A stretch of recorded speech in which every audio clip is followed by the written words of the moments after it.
மயிலே உனை நான் மயக்கவும் இல்லை,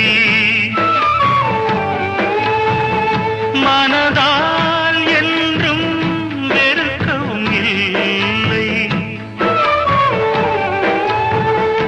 என்னை நீ தேடி இணைந்தது பாவம், எல்லாம் நீயே எழுதிய கோலம்.